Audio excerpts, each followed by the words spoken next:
des morts, sauf la propreté et l'atteinte du savoir. Rav Nahman a ajouté la longévité. 8. Le rassemblement des exilés et la résurrection des morts. Les rabbins discutent ici du moment de la résurrection après la venue de Mashiach. Ils démontrent, à l'aide de versets de la Torah, qu'il est possible de distinguer la résurrection des justes de celle des bons. En utilisant des versets de la Torah, ils démontrent qu'il est possible de faire la différence entre le moment de la résurrection des justes et celui des bons. On nous dit que les personnes mauvaises de notre monde ne connaîtront pas la résurrection. Rabbi Elazar exprime sa tristesse à l'idée que la grande majorité de l'humanité devra attendre plus longtemps que les justes, bien que ceux qui se repentent de leur vivant contribuent à avancer le moment de leur propre résurrection. La pertinence de ce passage. Développer une conscience de repentance est la première étape pour accélérer notre propre rédemption et notre éventuelle résurrection après l'arrivée du Mashiach. La lumière de ce passage stimule les sentiments de repentance et contribue à hâter l'arrivée du Mashiach, et donc la résurrection pour le monde entier.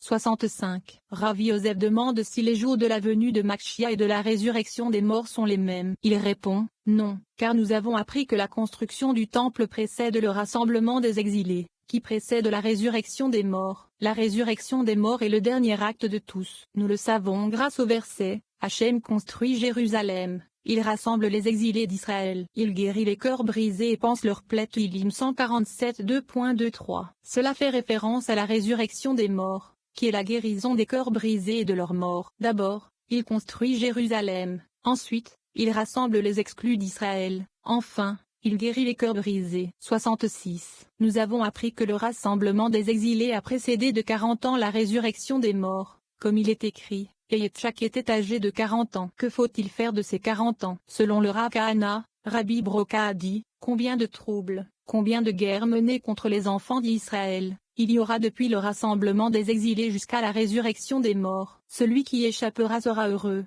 comme il est écrit, en ce temps-là, ton peuple sera délivré, tous ceux qui seront trouvés inscrits dans le livre Daniel 12. Rabbi Yehuda dit que cela nous enseigne que beaucoup se purifieront, se blanchiront et seront éprouvés. Ibidem 10. Rabbi Yitzhak ajoute, il les affinera comme on affine l'argent, et les éprouvera comme on éprouve l'or zachari. 13 2.9. En ces jours précis, il y aura des jours où les gens diront, je n'ai aucun plaisir en eux que les 12. Et depuis le moment où les troubles disparaîtront jusqu'à la résurrection des morts, il y aura 40 ans. 67. Ravuna a dit, venez et regardez, car les enfants d'Israël ont marché 40 ans dans le désert, parce qu'ils n'ont pas obéi à la voix d'Hachem. Yoshua 5.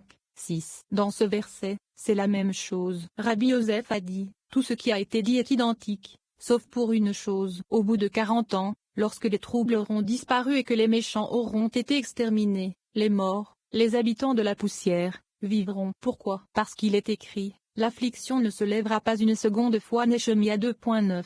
Ils ont eu leur compte avec ce qu'ils avaient. Après la résurrection des morts, le monde sera réglé, comme il est écrit. En ce jour-là, Hachem sera un et son nom un. Zachari 14 2.9. 68. Rabbi Elazar était assis et était extrêmement triste. Rabbi Yoshua vint devant lui et lui demanda pourquoi l'apparence de la bougie du monde était devenue sombre. Il répondit, une grande crainte est entrée en moi, car je vois comment ont répondu les compagnons versés dans la Mishnah sur qui habite l'esprit des saints. Ils ont dit que la rédemption aura lieu au 6e millénaire. Cela a été bien dit, mais je vois un temps plus long pour les habitants de la poussière, qui attendront jusqu'à la 408e année du 6e millénaire, où ils se lèveront. C'est pourquoi les compagnons ont été stimulés par le verset qui désigne les habitants de la poussière comme les enfants de Shé, car Shé fait allusion à leur relèvement après 408. Et Shétav, comme il est écrit, l'année de ce Yovel jubilé, vous retournerez chacun dans sa propriété. Vayikra 25 2.13, lorsque ceci, Azo, sera terminé. La valeur numérique de Azo est de 5408. Car le est de Hazo à lourd est 5 milliers. Ezo est 408 une valeur numérique. Ensuite, vous retournerez chacun dans sa possession, signifie que le corps retournera à son âme, qui est sa possession et son lot.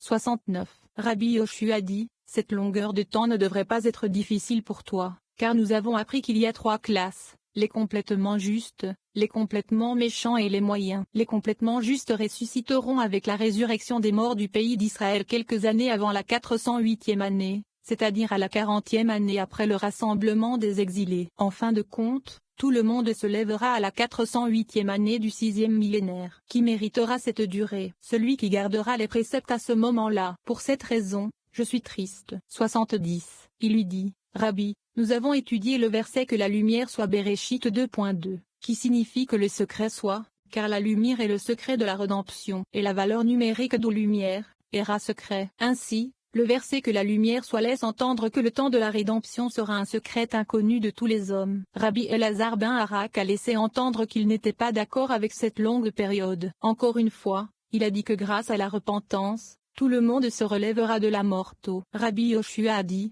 si vous ne l'aviez pas dit, nous n'aurions pas laissé une ouverture pour ceux qui attendent quotidiennement la rédemption, comme il est écrit, une réserve de salut Ésaïe 33 2.6. Quel est ce salut? Il fait allusion à ceux qui recherchent le salut quotidiennement. Si la rédemption est liée à un moment précis, comment peut-on l'attendre quotidiennement? Cela dépend assurément de la repentance. Lorsqu'ils se repentiront, ils seront rachetés. Et 40 ans après la rédemption viendra la résurrection des morts, comme il a été dit. 71. Il lui demande, quelle est l'opinion de Rabbi Elazar, qui a dit que cela dépendait du repentir? Comment le savait-il? Il répond, d'après le verset. Et beaucoup de ceux qui dorment dans la poussière de la terre se réveilleront. Daniel 12 2.2. Par ceux qui dorment, il faut entendre que seulement certains se réveilleront. Ce sont les justes qui se sont repentis de leur vivant et qui se lèveront de bonne heure. Car par la repentance, ils se lèveront quelques années plus tôt. Il demande, de combien d'années précèdent-ils les autres personnes? Rabbi Yehuda répond, de 210 ans. Rabbi Tchak dit, Rej Dalet Yud apostrophe 210 apostrophe, en, comme il est écrit. De Yaakov sortira, Eb. Yir, Iud Rej Dalet, un dirigeant de Midbar 24h19.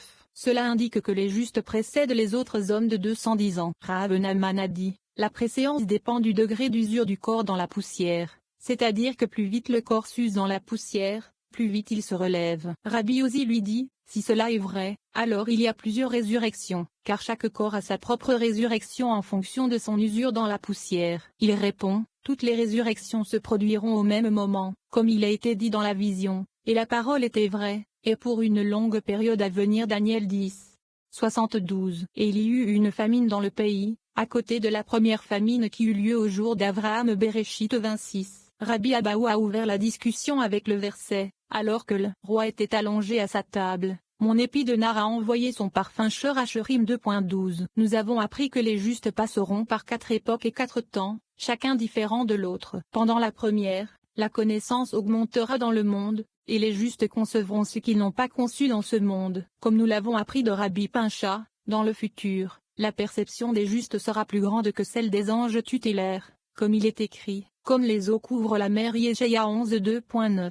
Pendant la seconde période, vous serez occupés. Fin du Midrash Anelam. 9. La discussion passe à une compréhension plus profonde de la métaphore d'Esa comme chasseur. Même dans le ventre de sa mère, Yaakov était attiré par le Créateur, tandis qu'Ésav était attiré par l'idolâtrie. En tant que chasseur rusé, Ésav a volé l'esprit des hommes et les a égarés afin qu'ils se rebellent contre le Créateur. Alors que les rabbins examinent la question de savoir pourquoi Itchak n'a pas su ces choses à propos de son fils, nous découvrons que la Shechina voulait que seul Yaakov soit béni avec l'esprit du Créateur, ce qui est précisément ce qui s'est passé. La pertinence de ce passage et les versets relatifs à la contrainte exercée par Ésav sur les hommes pour les amener à l'idolâtrie fonctionne comme une sorte d'homéopathie spirituelle. Tout comme le remède à une morsure de serpent mortel réside dans le venin du serpent, le remède pour renforcer notre conscience contre les tentations du monde matériel réside dans les versets qui traitent de ces questions. Nous attirons également la lumière de la Shechina dans nos vies grâce au mérite de Yaakov. 73. Et les garçons grandirent. Béréchit 25 2.27. Ceci fait référence au côté d'Abraham, le côté droit, qui est Chassadim et qui les fit grandir. Son mérite les soutenait, car il leur enseignait les préceptes, comme il est écrit, car je le connais, il commandera, et, à ses enfants. Béréchit 18h19. Le particle y signifie qu'Yaakov et Ésav sont inclus parmi ses fils. Par conséquent, l'explication de et les garçons grandirent et qu'ils ont grandi dans la sainteté, seulement après qu'Ésav soit devenu corrompu. Rabbi Elazar n'est pas d'accord. Il croit que chacun a suivi sa propre voie, l'un vers la foi, et l'autre vers l'idolâtrie. 74. Il en fut ainsi. Alors qu'il était encore dans le ventre de Rivka, chacun allait vers son propre côté. Lorsqu'elle accomplissait de bonnes actions ou passait près d'un lieu favorable aux préceptes de la Torah, Yaakov se réjouissait et luttait pour en sortir. Et lorsqu'elle passait près d'un lieu d'idolâtrie, le méchant luttait pour sortir. Ceci a déjà été expliqué. C'est pourquoi, lorsqu'ils sont nés dans le monde, chacun a été attiré vers le lieu qu'il méritait. C'est pourquoi il est écrit, les garçons grandirent, et Ésav était un chasseur rusé, ce qui signifie qu'il a conduit les gens à se rebeller contre Hachem. 75. Et Yitzhak aimait Ésav, car il se délectait de son gibier. Bereshit 24h28. Ce verset a été expliqué. Ici, il est écrit, un chasseur rusé, un homme des champs, alors qu'ailleurs il est écrit, il était un chasseur puissant. Bereshit 10:2.9.